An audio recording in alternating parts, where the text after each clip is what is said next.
ഒട്ടുമിക്ക ഡയറക്ടേഴ്സിനും ഇല്ലാത്തൊരു ക്വാളിറ്റിയാണ് ഞാൻ പറയാനായിട്ട് പോകുന്നത്. അതായത് ഈ ഒരു സിനിമ എന്ന് പറഞ്ഞാൽ നമ്മുടെ മാത്രം സിനിമയല്ല.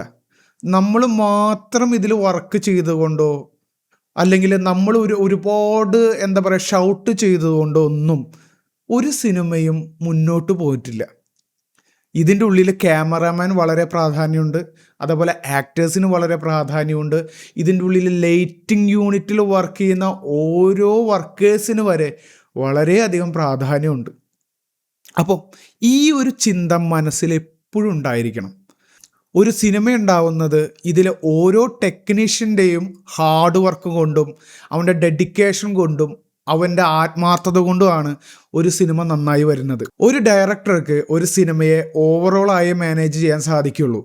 എന്നാൽ നമ്മുടെ ഓരോ സെക്ഷനിലും വർക്ക് ചെയ്യുന്നവർക്ക് അവരുടേതായിട്ടുള്ള ആ സെക്ഷനിൽ ഡീറ്റെയിൽ ആയിട്ട് വർക്ക് ചെയ്യേണ്ടതുണ്ട്. അതിനായിട്ട് അവർക്ക് ഓരോരുത്തർക്കും നല്ല ക്രിയേറ്റിവിറ്റി ഉണ്ടായിരിക്കണം, അതിനൊരു അന്തരീക്ഷം ഉണ്ടാക്കി കൊടുക്കണം. അതേപോലെ തന്നെ അവരുടെ ക്വാളിറ്റീസ് അല്ലെങ്കിൽ അവരുടെ എക്സ്ട്രീം പെർഫോമൻസ് നമുക്ക് വേണം. അങ്ങനെ വരുന്ന സാഹചര്യത്തിൽ നമ്മളെല്ലാവരെയും ഒരു കൊളാബറേഷൻ പോലെ ഒരുമിച്ച് മുന്നോട്ട് കൊണ്ടുപോകാൻ കഴിവുള്ളവനായിരിക്കണം ഒരു ഡയറക്ടർ.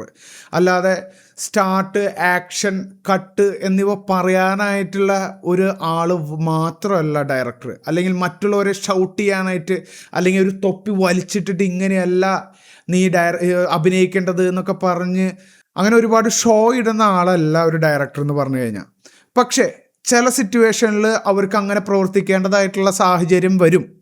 അത് സ്ട്രെസ് കൊണ്ടാണ്. കാരണം ഒരുപാട് ടേക്കുകൾ ചെയ്യുമ്പോൾ ഒക്കെ അങ്ങനെ വരാൻ സാധ്യതയുണ്ട്. പക്ഷേ മാക്സിമം ഡയറക്ടേഴ്സ് കാമായിട്ടിരിക്കാൻ നോക്കുക.